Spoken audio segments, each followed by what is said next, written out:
Oke, mungkin kalian tahu ya, kalau di Saturnus itu ada cincinnya kan Saturnus kan. Kalau kita gambarkan Saturnus itu ada cincinnya. Betul ini ya, ada cincin Saturnus. Nah, sebenarnya cincin Saturnus itu terbentuk oleh partikel-partikel yang pecah kan. Oke, kenapa cincin-cincin ini bisa terjadi?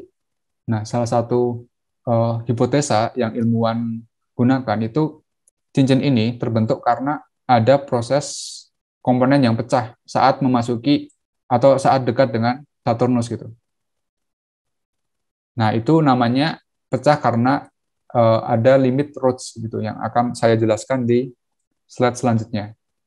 Jadi idenya kalau ada suatu benda yang bermassa gede ya biasanya, misalkan massa M, misalkan ada komet itu, komet yang mendekat.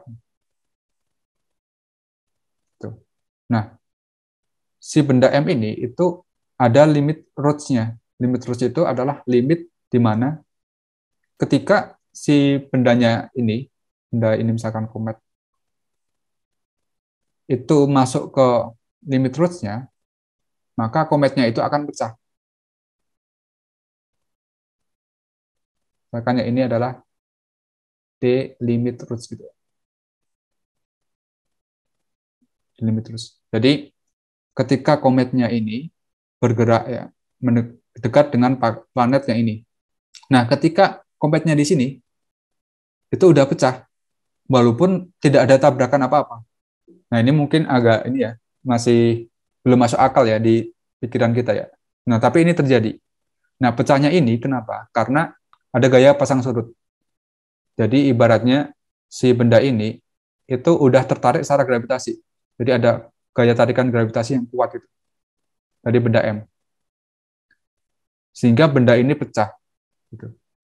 Nah, cincin Saturnus itu diprediksi dari hasil pecahnya ini. Pecahnya benda yang dekat dengan Saturnus.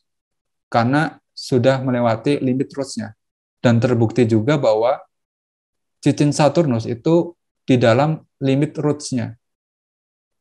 Oke, jadi gimana sih untuk mencari limit Roche-nya? Nah, kita bisa gunakan skema sebagai berikut. Oke, kita akan meninjau dua benda. Misalkan ini adalah benda yang pertama ini, misalkan Saturnus. Dan benda yang kedua, misalkan komet. Nah, di sini kometnya itu sebenarnya mempunyai bentuk bola ya. Nah, bentuk bola ini kita dekatin dengan dua bola kecil. Jadi yang awalnya itu bentuknya bola seperti ini, tapi dalam penggambarannya atau dalam penurunan rumusnya kita dekatin dengan dua bola kecil yang seperti ini bentuknya.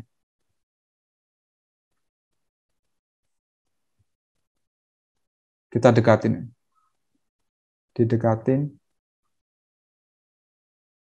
dengan bentuk yang seperti ini. Nah, misalkan rho P ini adalah densitas planet. Rho P itu adalah densitas planet yang ini, Saturnus misalkan. Dan rho objek misalkan adalah densitas dari objeknya yang ini.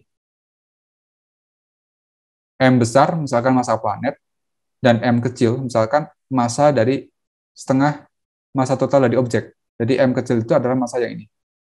Massa lingkaran kecil yang ini. Ya, ini massanya adalah M kecil misalkan. Nah, kita bisa tuliskan yang massa kecil ini itu kayak gravitasinya. Jadi karena ini misalkan kita asumsikan adalah jaraknya 2R, maka gaya gravitasi antar benda yang bermassa M kecil dan M kecil ini, gaya tarik menariknya itu adalah G M kuadrat 2R kuadrat. Ini adalah gaya tarik menarik antar benda ini. Jadi dia punya gaya ikat yang sebesar Gm kuadrat per 2R kuadrat. Atau kalau kita tuliskan, yang ini itu sama dengan Gm kuadrat per 4R kuadrat. Nah, ini adalah gaya ikat dari objeknya. gaya ikat gravitasi dari objeknya.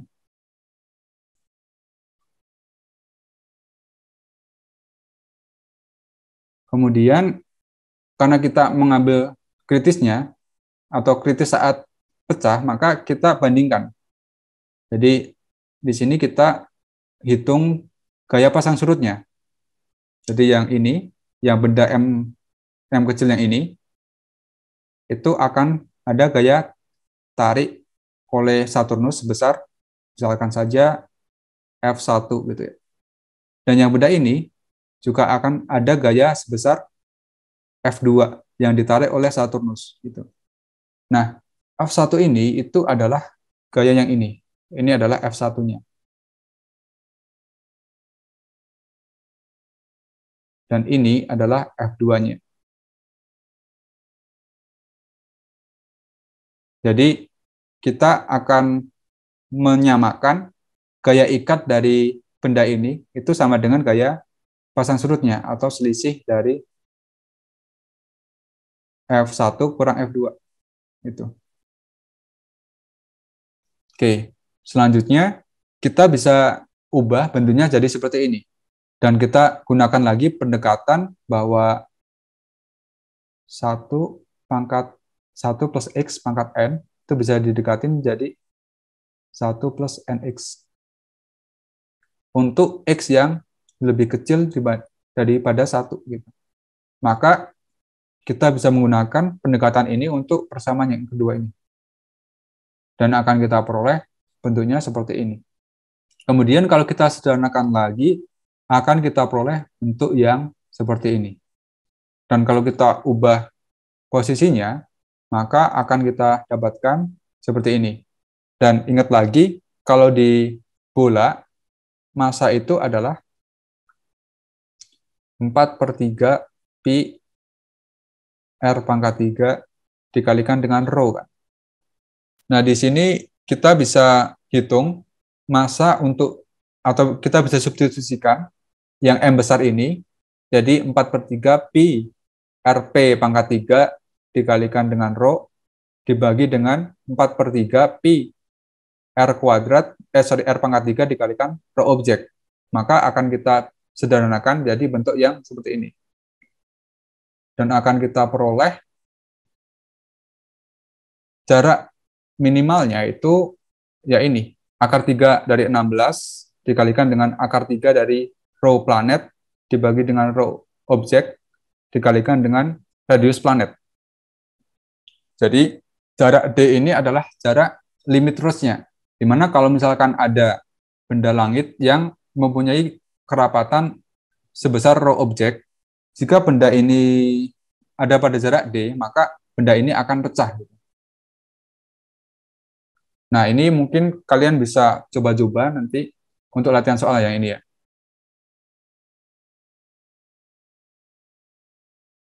Kalau yang sebelumnya ya ini kan kita menggunakan pendekatan dengan bentuk dua bola kan. Nah, kalau yang di sini itu mirip, tapi kita menggunakan pendekatan dengan bentuk kubus. Tuh. Nah, ini caranya juga hampir sama, cuma beda di konstantanya yang depannya ini sih. Gitu.